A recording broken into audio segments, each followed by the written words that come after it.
Hi there.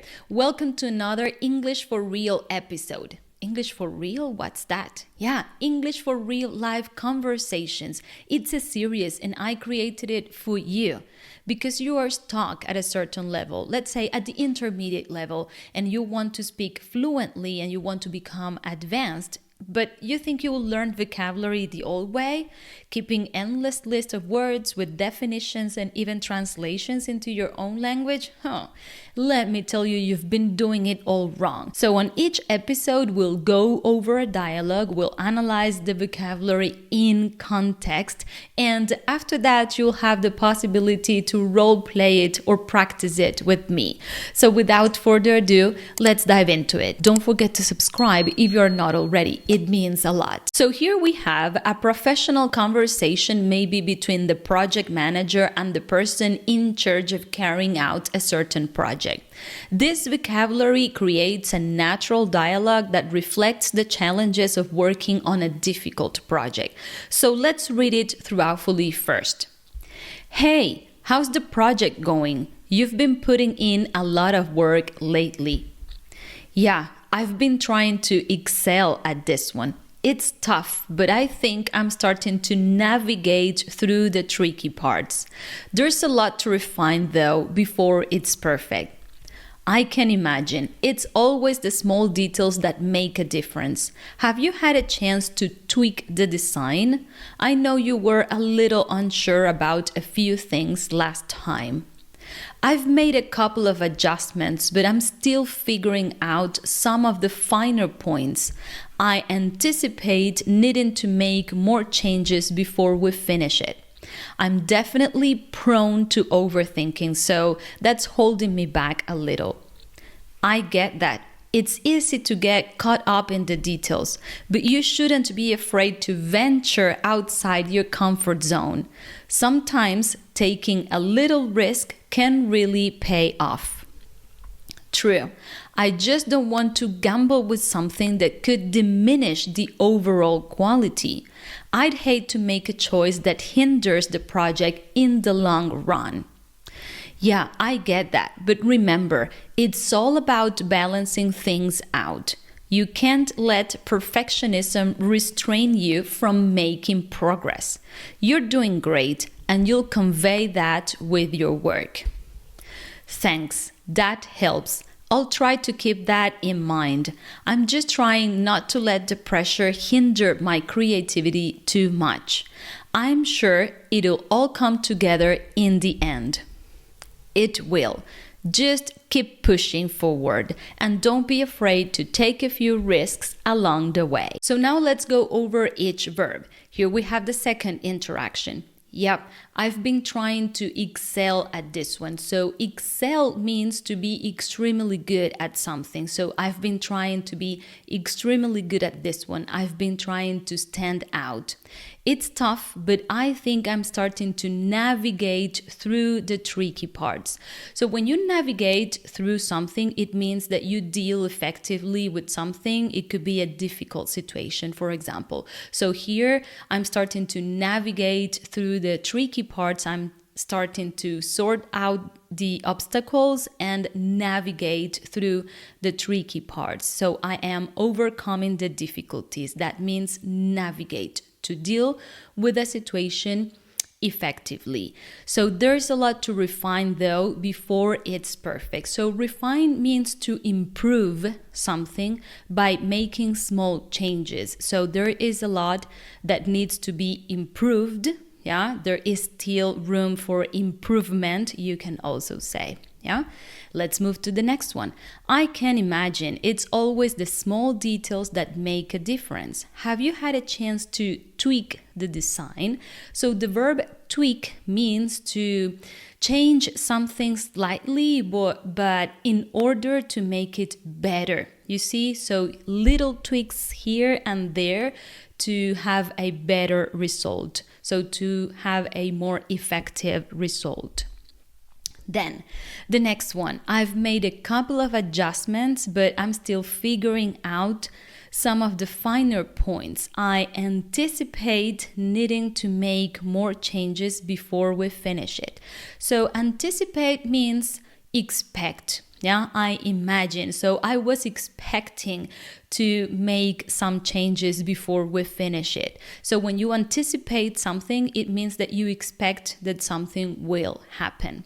Then we have, I'm definitely prone to overthinking. So you can be prone to something. For example, I've always been prone to suffer from allergies, or you can be prone to do something, usually something bad. I have an example here.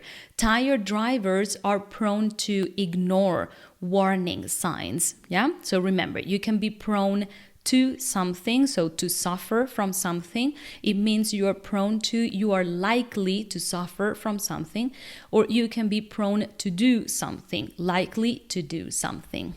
Then, I get that it's easy to get caught up in the details, but you shouldn't be afraid to venture outside your comfort zone.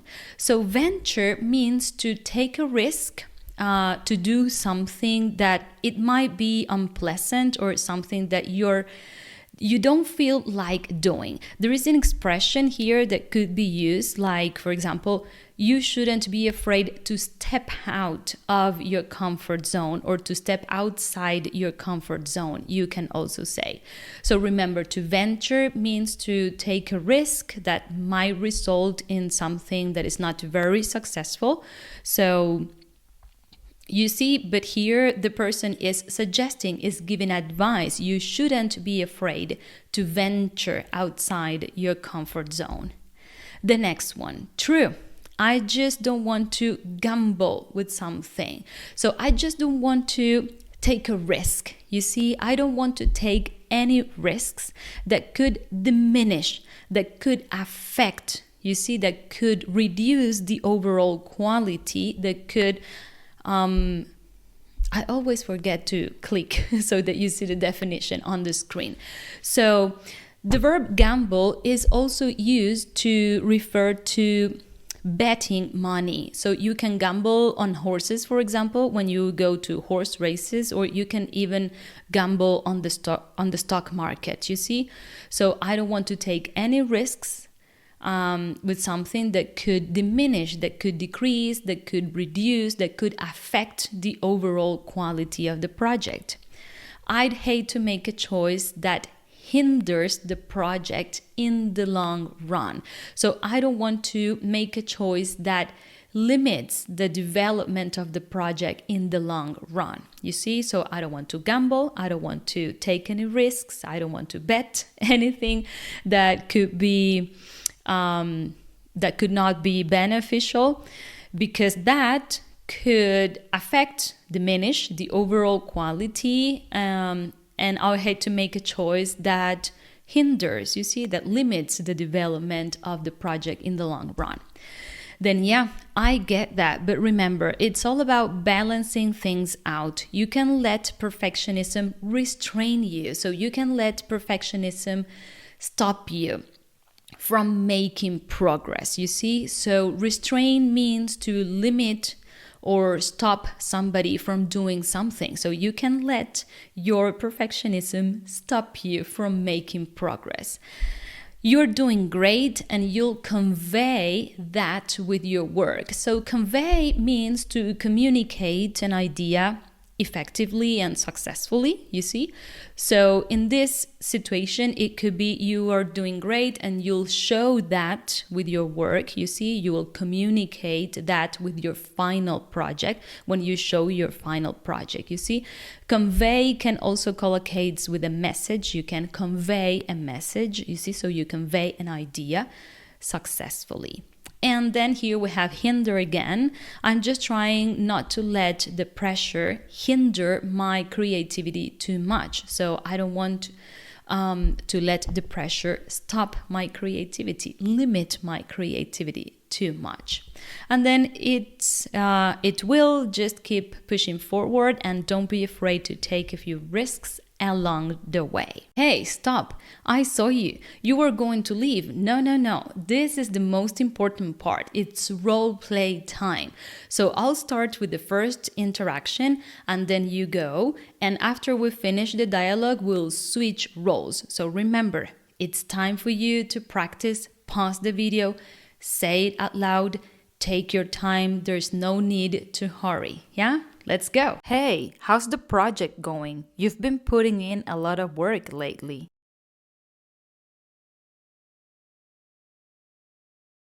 I can imagine. It's always the small details that make a difference. Have you had a chance to tweak the design? I know you were a little unsure about a few things last time.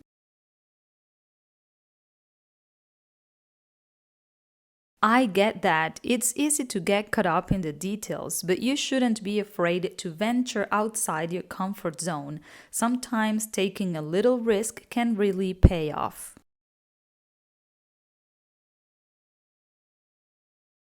Yeah, I get that, but remember, it's all about balancing things out. You can't let perfectionism restrain you from making progress. You're doing great, and you'll convey that with your work.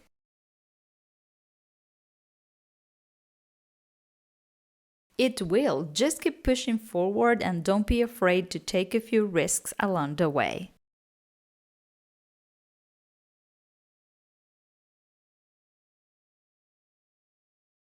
Yeah, I've been trying to excel at this one. It's tough, but I think I'm starting to navigate through the tricky parts. There's a lot to refine though before it's perfect.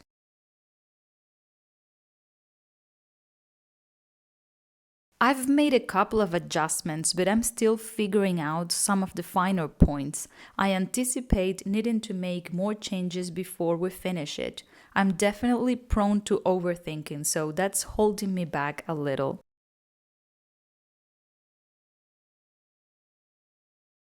True. I just don't want to gamble with something that could diminish the overall quality. I'd hate to make a choice that hinders the project in the long run.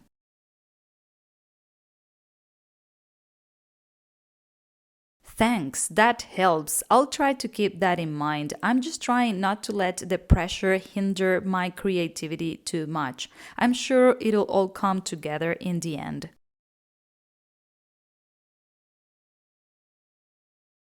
Okay, guys, that's all for today. So now you have 12 new advanced verbs under your belt that you can start using right away, either in professional conversations or more formal conversations, or you can even use them in your writing. Remember, use them or you'll lose them. So try to break the English ice whenever possible and make these verbs yours so that you feel more comfortable and confident when speaking English. You will sound more natural. I want to ask you please to subscribe to the channel if you're not already. More than 90% of the people who watch this channel are not subscribed. So please, I will thank you if you hit the subscribe button and like the video if you found the lesson useful. It really means a lot. Thank you so much for watching, and I'll see you in the next one.